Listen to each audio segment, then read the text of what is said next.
and he says that Abraham went out not knowing where he was going. Yeah. And, that's like that's not a great, you don't get a business loan by having that on your business plan. Yeah. Right. Yeah. I've always wanted to have a leadership arm to our business. And I said, well, I just started a leadership company. You want to lead well, whether it's big or small, in whatever capacity, you have to know God. You have to communicate with him regularly. That is the key. Well, welcome to this week's podcast. I'm always excited to be with you, and particularly those of you who've listened to me for a while know when I have a special guest, and all of my guests are special. And so, but I especially like talking with folks about leadership. And when I find others that have a passion for it like I do, I love just to visit with them. And so we have a special guest today, Kevin Johnson, who is a founder, CEO of Express Pros Training. We'll have links to him that you'll want to be following after you hear the podcast today. But Kevin, welcome to the podcast. Thanks, Richard. It's great to be here. I've been looking forward to this. And I know I've known Kevin for a while. We've crossed paths and worked together in various things. I know he's has a heart for leadership. He works with leaders all the time. Mm-hmm. And so I'd love to get folks like you on just to talk through. There's so many issues out there, and especially guys like you that come alongside leaders and try to help them be better, to do Mm-hmm. better. You see all kinds of things, but Kevin, Mm-hmm. maybe to start by I always like just to hear a little bit of people's journey, how they got to where they are today. Yeah. Most people, I don't think, start out, going to high school or to elementary school planning on being a Mm-hmm. leadership coach, consultant one day. But so how did you end up where you are today? Well, I'll give a few maybe points of the distant past, but I want to fast forward to kind of God's activity in bringing Express Pros Training about, because you're a part of that story, surprisingly, or not surprisingly, but you probably don't realize how you've played a key role in really this company coming into existence. But when I was young, I was an energetic, athletic, competitive kid. I would get in trouble in school for not sitting still, for standing up. So I was just always an energetic kid. And if you threw a ball out in the middle of a group of kids, I was not because I consciously did this. I was just naturally the one that grabbed it and kind of organized the teams and said, "Hey, let's get a game going." So I think maybe that's some natural giftings and wanting to lead, wanting to make things happen. But I think it was really my just throughout life, personally and professionally, I saw what God talks about in Proverbs, that when the wicked rule, people run and hide, but when the righteous rule, people flourish. Yeah. And I've been on both sides of that. I've ran and hid under bad leadership, and I have flourished under good leadership. And when I was becoming a man, starting my family, working in the workplace, I knew I wanted to be a leader that caused people to flourish. So that's just kind of the heart behind it. But let me tell you the story of Express Pros Training. So for 13 years, I was in leadership and in executive leadership in healthcare. And, I'll reference a lot of Blackabyisms throughout this, because it's my vernacular. That's okay to do that on this podcast. Yeah. And I could tell it was a winter season in that organization for me personally.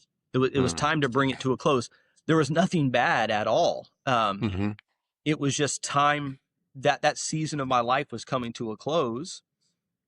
And I knew I needed to go start my own thing. But prior to that season, not too much prior, about a year prior, I also serve on the board of a a school, a Christian school, and it was my job that year to kind of do a fundraising event. And do you remember coming and speaking at Yeah. that leadership event back in 2019? Hmm. And um, when I was working on finding sponsors to underwrite that event, one of the contacts I had said, "You should go talk to a friend of mine named Rocky Gill. It sounds like y'all would be very like-minded, and this would be something he would be interested in supporting."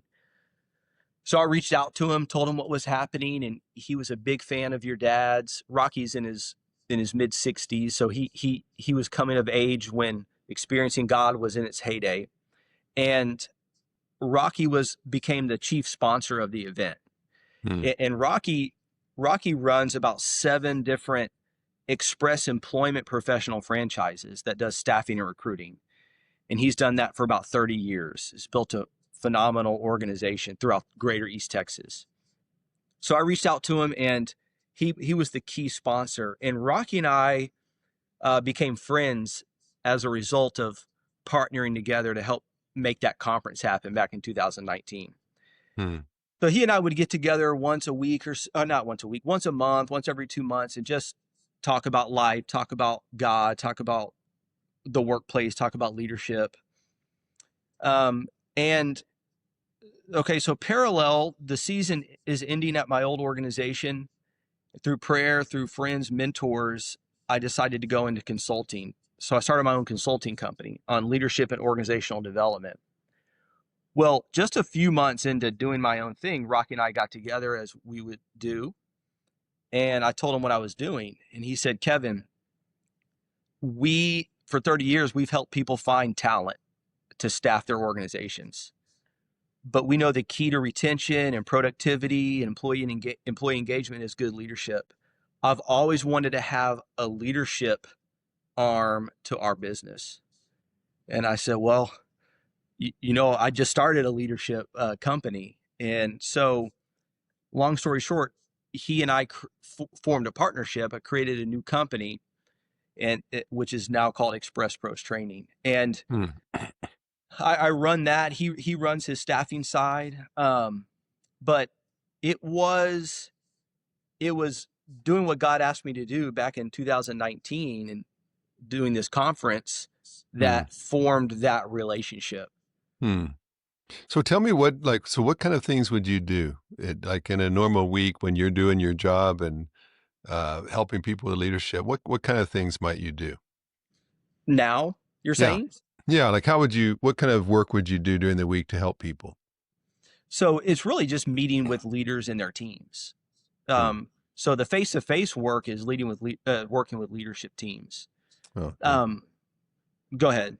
Yeah. So like what kind of well we'll get to that in just a second, but before we get to I guess the some of the things you're seeing, that it's an interesting thing. I've talked to lots of folks that are working for someone, working for a company, and there's a certain restlessness in their spirit. They've got a certain entrepreneurial bent to them, Okay. and they feel a little bit restricted by just having to follow the corporate guidelines that they're committed to. And I know that there's a lot of folks that wrestle with that. Like, do I Mhm. branch out on my own? It's a lot of business startups don't make it; they don't survive. But Most don't. yeah, the majority.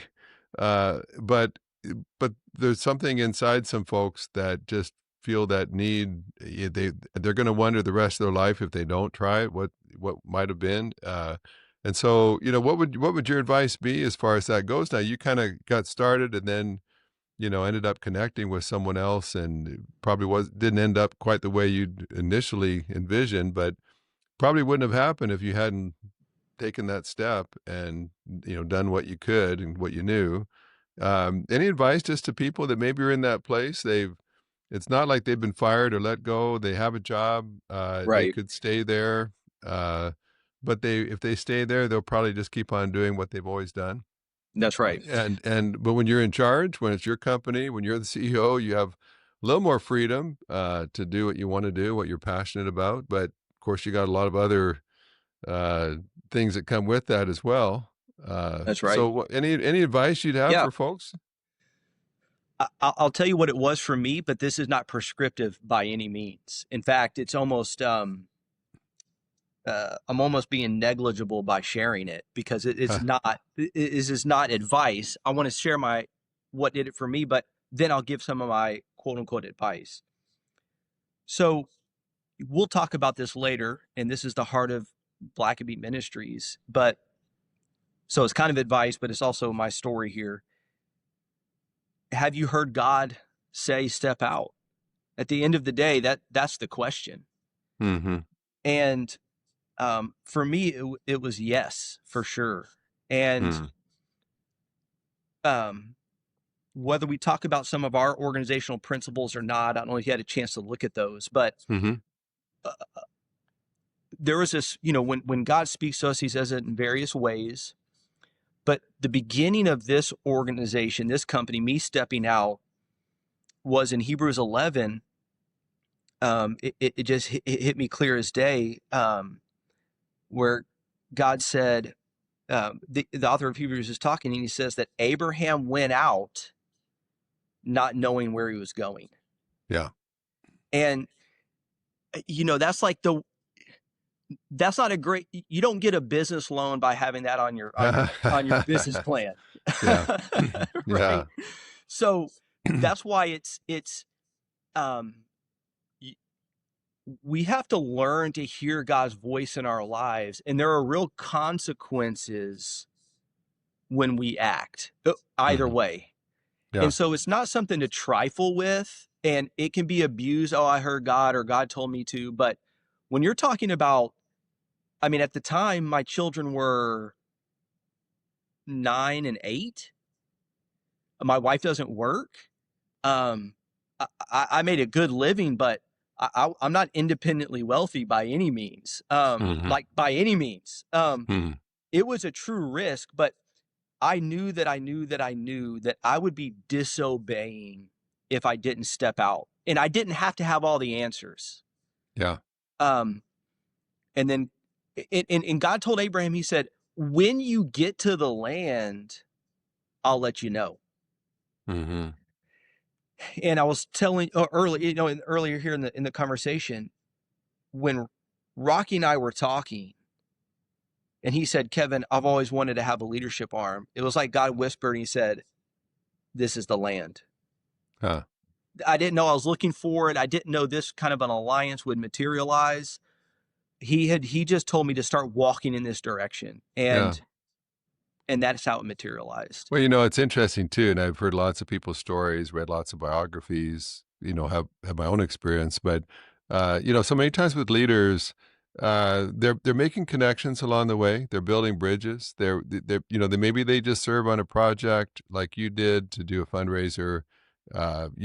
It might just be a one-off as far as you're concerned, but in the process of just being diligent, doing customarily the best work you can, trying to go the extra mile. You meet people, you leave an impression with people, and you're not even doing it for that reason, but and then just so many times, it comes back around, and not all the time, but I've just found even in my life, you try wherever you are, you're just trying to honor God and do the best you can, and then 5 years later, someone that was there invites you to come do something or speak at something or be on a board or whatever, and you've almost forgotten about them. It was just at the time what you're doing, but God has a way of putting those things together. And I've found so often the leaders that just seem to, progress through their careers and just have doors open and opportunities come along. So often they haven't been burning bridges. They haven't been turning people off. They haven't been taking shortcuts and offending people. And because I know some other people, they've got a whole trail of people behind them saying, "I'll Right. never work with that guy again." You know Right. what? And if he's a Right. part of it, I'm not gonna join. And so their opportunities get more restricted along the way as people are Mm-hmm. onto them. And so I'm just always struck, and your story just exemplifies it again. You just trying to always work, Mm-hmm. deal well with folks, and and you never know what doors that God might use down the road because you were Yep. faithful with what He gave you there. And so, well, you work a lot with leaders, and you work in business, you work in Hmm. government, all kinds of different leadership roles that are out there. Hmm. What's a challenge right now?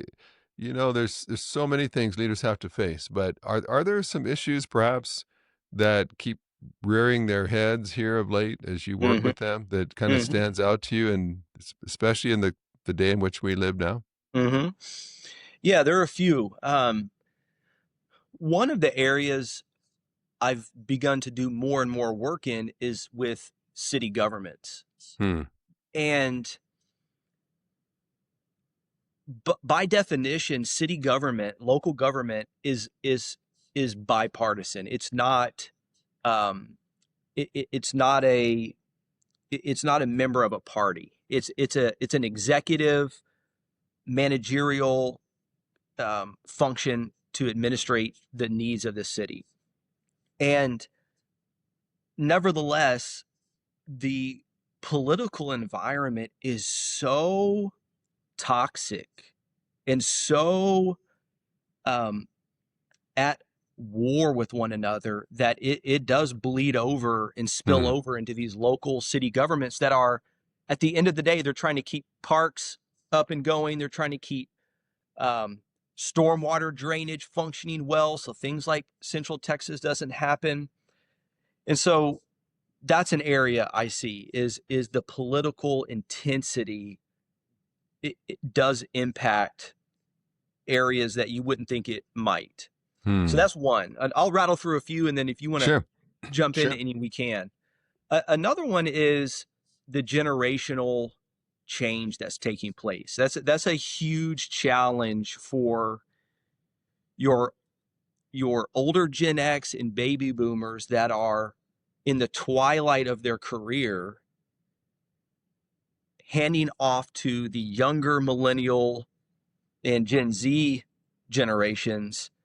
Their worlds and their the way they think are so different that it causes a big challenge in the workforce, a big Hmm. challenge, because not just patterns of behavior and mindsets, but the way a 60-year-old that's the VP, the way he or she was led when they were 25, 30, 35, versus the way they have to lead a 25-year-old now are galaxies apart. Yeah. And when I'm working with groups, I'm not there to raise a flag on any one generation that is superior or inferior, but um, it's like it is teaching a foreign language sometimes, both ways. Hmm. So there's such a generational chasm that exists that makes organizations functioning in a healthy way a challenge. Hmm. Um, I would say those are two big ones: the politics, the age. Oh, and then finally the mobile nature of the workforce now. Hmm. The day of clocking in, working 9 hours with a one hour lunch break, going home, that is, a lot of organizations can't function that way because the workforce just doesn't want to work that way. Hmm. And so Yeah. it is a supply and demand challenge when organizations want to insist on a certain way, but they can't. There's a shortage of workers. Yeah. And so that's a challenge I hear a lot from organizations. Okay, so to add to that is creating standards of accountability and performance that if they're too aggressive and they start to move people out of the organization, it's not like 20 years ago where there were 28 people in line for that job. There's a lot of times zero. They can't find people. Hmm. Yeah. So so there are real constraints that organizations are having to navigate right now. And So, those are all great problems, and of course, we promote here. I mean, that's one of the big things leaders do is they solve problems, and they don't wring their hands and say that's too hard. They don't blame the younger generation or whoever else. They figure out, well, what's it going to take to get millennials, Gen Zs mobilized and invigorated, and where you and I, you have to somehow connect to their heart. It's sort of you can't necessarily pay enough just to motivate them or to engage them. It's you're going to have to, as a leader, figure out what will it take for them to trust me, for them to understand. I see that a lot too with as you were talking about just the different generations. There, as a boomer, I've got a bunch of millennials working with me, and there's lots of great things that millennials and the younger generation bring to the table that I really enjoy. I think it keeps things fresh. Maybe it's just maybe I'm just becoming more of a curmudgeon, but there's times where I feel like these younger guys, there's some things that they need to learn from the older generation Hmm. too. Hmm. The older generation did get a lot of stuff done, Absolutely. did produce a lot, Hmm. I think it goes both ways sometimes. We can both learn Oh yeah. and benefit, but So because I think Rick, sometimes too, we're so quick to just embrace the younger generation, we can kind of lose some pretty important values that were sort of forged over time. Uh, absolutely. So I would say there's a lot I could say on this, but I want to jump in and just add this little piece here. One of the common themes I have to reinforce for leaders, not just with this, but with all kind of issues, is the word and. hmm, I think the word and is one of the most powerful words a leader can adopt. So what you're talking about is it's not, are we either going to listen to this up and coming workforce or go with what the senior leaders want? Right? It's an and. hmm How do we listen and learn and preserve and um, build on the already existing culture? And you're right, that's a tension. Tensions are uncomfortable. And so we want to gravitate to one extreme or the other because it's just more palatable. Yeah. Um, Well, we want to put everybody with a label. And so if the younger folks are just way too emotional and irresponsible, then we don't have to value a lot of the stuff that they bring to the table. And if we're just, boomers and Gen X's are just old and out of touch, then you don't have to listen to, a lot of their wisdom that they picked up through hard knocks over the decades. So, and people are just much more complex than that. As soon as you exactly. start putting people in a box, you're missing a lot of what's there. So, and I know you use some various leadership tools, Hmm. inventories, various things.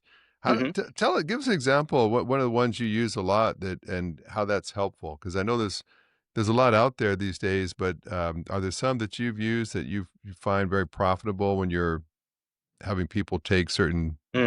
Hmm. inventories, different things?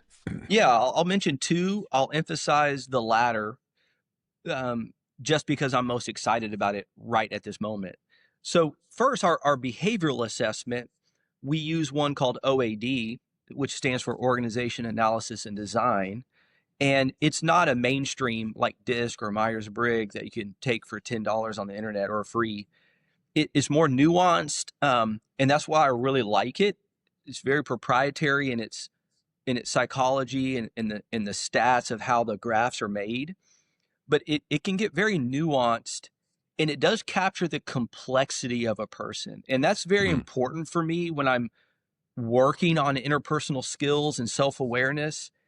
Is maybe to an annoyingly place, I caution leaders from categorizing people with their traits, with behavioral traits, like a driver or more passive. And Hmm. do we bring up, then we create a connotation for that and we pigeonhole people accordingly. Yeah. And so I really jump up and down against that.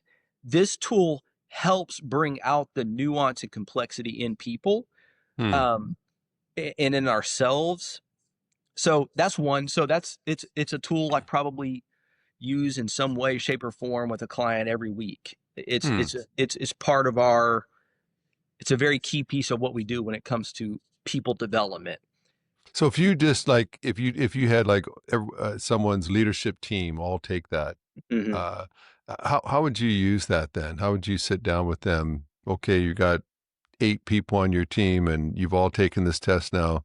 How does that help a team going Yeah, it forward? helps to try to keep it short. First, how I set that up is important. If they want a fun exercise to say we did a team building, I won't do it. I Mhm. don't do that. Um, the first thing is I'm looking for is, do the leaders realize they need to grow? So Mm, that's the first thing. But to get to the practical side, self-awareness is going to help a person and their team understand where their sweet spots are. So one of the ways we describe it is, there's the type of work we can do that is similar to us writing with our dominant hand. We could probably do it all day, maybe get a little fatigued at the end of the day. Our quality is going to be high. But sometimes, based on our wiring, we have to function and operate as though we're writing with our non-dominant hand. It's more awkward. It takes more concentration. We wear out faster. The quality is not as high. So helping leaders learn, when they're functioning, what does that dominant hand writing look like? mm, And knowing that about your team, and we want to move to where the majority of our work is being done writing with our dominant hand. mm, And a mm, lot of times my dominant hand is your non-dominant, and when we have to work together, all of a sudden, every time you write something, you're personally attacking me, right? mm, That's how people will interpret it. But mm, it's just Richard writing with his dominant hand. So you grow an awareness that there are more ways to write than the way you write. mm, mm. Would So you say how self-aware would you say the average leader is today? not, Yeah. Yeah. not Like like on a scale 1 to 10, like you're when you meet with someone and maybe they've got a problem in their company, in their leadership team or somewhere, and they kind of they spell out what they think the problem is and the issue right. and, how accurate are they usually? I mean, if they gotta bring someone in, then they're failing to solve the problem themselves, in one sense. Well, well, I understand what you're saying there. I would push back a little bit on that. I think a self-aware leader, again, they know their strengths, so they might know they need to bring in outside help, right? That can Okay, be a yeah. Mhm. that can be a sign of great self-awareness. But you're right, it can also be a sign. So it depends. Yeah, I it don't is, know. but it tells them that whatever self-awareness they have, they're not able to solve the problem themselves. They need help. So, Yeah. Um. yeah. You're. I mean, Richard. I don't know. A 5 out of 10. I mean, there are self-aware leaders, and then there aren't. More aren't than are. Uh, Mhm. but then even within those that aren't, there's a spectrum. You have some that are just defiant, not teachable, but a lot of people are just truly unaware and untaught. Mhm. I think they're open to being aware and growing. They just don't have an outside input.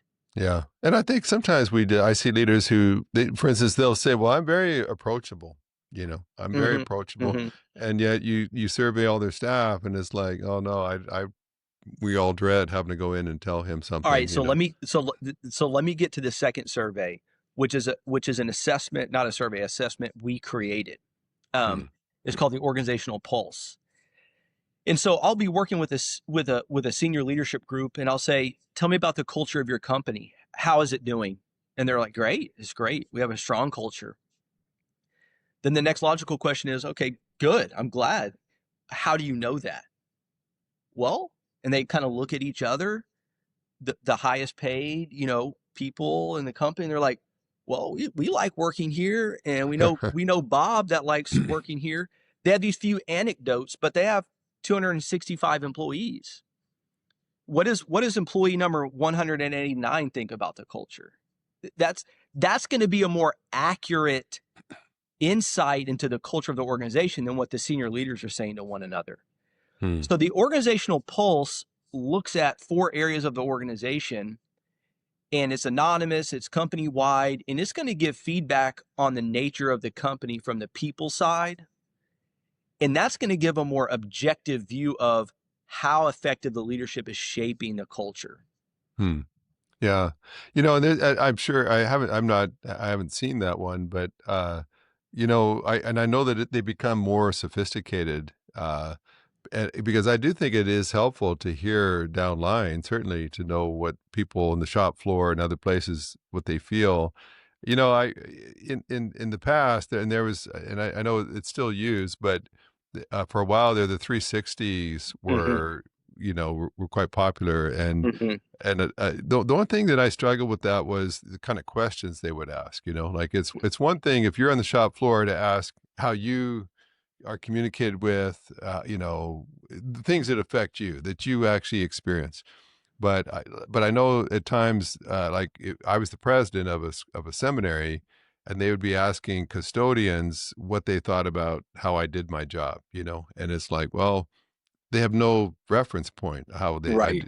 the fact they come in my office and see me there does not make them an expert on what presidents do. And No, so, but yeah, back in the day, they would get their opinions, and and then it would come back to me ultimately to read some of these comments, and I wasn't being defensive. It was just that I realized these people don't have a clue. Like, I mean, what right, they're saying is not even true. That's not even how things work. They've assumed from a distance, and now that's part of my feedback. right. And so, We don't what do I that. So think, no, we don't yeah. Suffice it to say that these are built relevant to the person and the person's world, not opinion about senior leadership. So yeah, this assessment tool is not grading senior leaders. It is just answering questions like, um, do do you know what your goals are? hmm, yeah, If half the company scores a 2 out of 5, then that's objective feedback for senior leaders to say, okay, as an organization, we're not doing a good job helping each team member, each department know their specific goals. yeah, yeah. Which would be great. We sometimes we assume that they do. We Right. assume that they know that we've mentioned it in a memo or something, but then we're shocked when it didn't take. Well, tell me, I know I knew we'd be racing through our Yeah. time here, but Yeah. if there was like a piece of advice, I love. In fact, I was just talking to a friend that is working on a book right now, just accumulating the best advice he's picked up over the years from various people. I always love hearing that. You've been a student. You've been very inquisitive over the years. In my experience with you, Yeah. what is what's maybe some of the best advice on leadership that you were given along the way that you could pass on to us? Mm. Well, this isn't brown nosing, okay? You're not paying me for this. So your book, Spiritual Leadership, is a great one. And your early chapters in that book really look at the life of Christ and how he only did what he saw his father doing. And Hmm. that really shaped my leadership journey. And I've mentioned that when you asked the entrepreneur question earlier. Um, that's a key piece of advice is you want to lead well, whether it's big or small, in whatever capacity. You have to know God. You have to commune and communicate with him regularly. That is the key. That is the Mm, key is living in the power of God, the wisdom of God, the direction of God by the mm, Spirit of God. That's the key. mm. Is that practical? Oh, it's the most practical. It's the most practical. Because of course, I work a lot with people in publicly traded large companies, and there's a whole dynamic, boards of directors and other things that they have to deal with, certain laws, and they'll just say, "Well, that's all great, but how do you follow God when you got a manager It, breathing down your neck and hmm you got in So you?" yeah, so there are real constraints in life. Um, we have reports due. I have to pay taxes. I have things I have to fill. Like there are real things that I have to do. And on a macro level, if I want those things changed, I can, get involved in changing those at higher levels. But those things are not surprising to God. When we read through Scripture, it's not like the mechanisms of earthly life have ever been a barrier for God to accomplish his purposes through his people. Never, Mhm, never. It's not like, oh, well, um, Nehemiah, I know you're doing a thing on Nehemiah right now. mhm, Nehemiah, well, Jerusalem's not because, well, the board's never going to approve that. yeah, This human constraints are not constraints for God. Um, and a lot of times we don't listen for what God wants to tell us. We bring our requests to him. And those are two different things. yeah, yeah, Those are two very different things. hmm, And I would just thinking through some of the questions that you sent over, I think the need of the day for leaders, I would boil it down to one word other than knowing God, is courage. yeah, It takes courage once we've heard from God to step out in yeah, that, because we and do I look at all the constraints, we look at all the facts, um, but it takes courage to say yes, Lord. And most of the time, and Richard, I'd love to hear your thoughts on this. Most of the time, what God asks us to do is very, very simple. mhm. It just takes courage. Yeah, I think you're exactly right. I've had a bunch of folks, business people and pastors, they'll come and say, "Well, I'm trying to figure out what it is God wants me to do." And so, okay, well, I start asking them some questions, and before very long, it becomes obvious they do know what God wants them to do. That's not even a question. I'll say, and I just was with someone not long ago. I said, I think we've got to frame this differently. I said, I think the issue for you is not that you don't know what God wants you to do. It's that you're counting the cost of doing what God, and you're not sure that you're willing to take the risk and trust that God can work it out. You know what to do, but most of what you're talking about, it will be the possible fallout if you do it. That's a whole different issue. Now, am I going to do what I know God has told me to do or not? And because all that you're doing is give me all well, this could happen, that could Right, happen, and right. it's like, well, that's all true, but that's a different issue. Now, You don't now need you're God. saying, is You God don't need reliable? Yeah, you don't need God to solve that problem. Just type that problem into Chat GPT and it'll guide you through it. Yeah, so well, so maybe just the last question would just be, do you have just a piece of advice to leaders? You're talking with leaders all the time. You're seeing a lot of what they face. You've given us some counsel already, but any last takeaway for a listener? If you just say, listen, here's in the environment in which we live today, the kind of challenges we face. You've already told them to cultivate where you can hear from God and seek His guidance. Any other And piece then of advice? encourage. And And have courage, yeah, to the third one is I would say keep a learning posture. Keep learning. Don't don't allow yourself to get comfortable with what you already know, the perspective you already have, the experiences, as though those are sufficient. Those mhm, were sufficient to get you through to this moment. mhm, You have to stay open to continuing to learn, because the moment, what you need to do tomorrow is going to be different.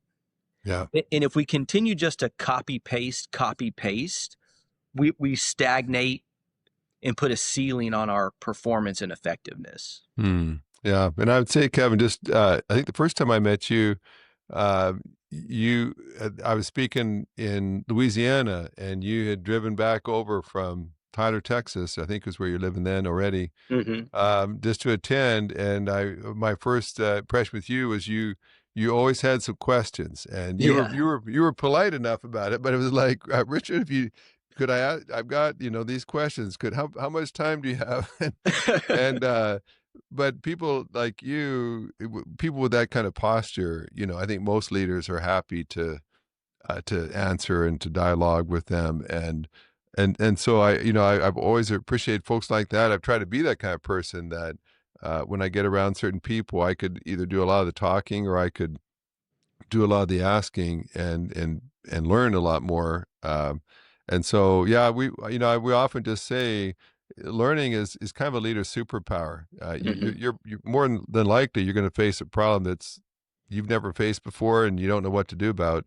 But because you have the ability to learn, that means you have the ability to grow and to become a better leader, a greater leader that does know how to deal with that kind of problem. So, when you face that problem, you don't get discouraged.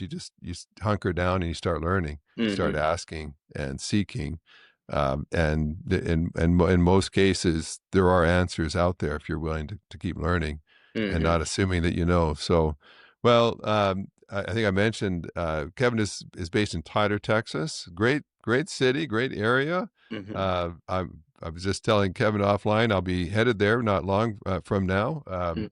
Just speaking and doing some things over there. I always enjoy being there. I'll be back actually several weeks later to attend a niece's wedding. So I can't Okay. get enough of Tyler, Texas here lately. Uh, but uh, but we'll have all the contacts and things. If you'd like to reach out to Kevin, I know you don't just work with people right in Tyler, right? You're Oh, available to exactly. work across the country. I know you travel quite a bit too to work with other groups. Um, Yes. a- and we've encouraged people on this podcast all the time just to avail themselves of coaches, of people Hmm. that you can learn from. I've worked with some of the top business leaders in America, and most all of them have coaches. They all are trying to learn. They Hmm. even when they've risen to the very top, they still have people that they rely upon. They're part of peer groups and other things just to keep learning and having a community to learn in. And so we always encourage people don't be intimidated by reaching out and saying, I'd just love to talk to that guy more, or have him come and maybe do some of that work with my team. You can. That just always seems to be some value there when you do that. So, Kevin, I appreciate you just taking the time Oh, to drop in with us today. thank you, And Richard. It's been fun. I wish we could do it for a few more hours, but I know yeah, our well, I've listeners been around you enough take to it. know that we could. And perhaps if we could connect here in the next when I'm over that way, well, we can talk a bit more. So, but encourage folks, check out Kevin and his business, his work, his wisdom. And Kevin, again, thank you. And I pray you just continue to be used by God to bless many leaders in the days to come. Thank you, Richard. Thanks for listening to the podcast. If this is something you enjoyed, it really makes a difference if you leave a review and a 5-star rating on Apple Podcasts or wherever you listen. Don't forget to subscribe and share with your friends. We always love hearing from our listeners, so email us at podcast@blackme.org.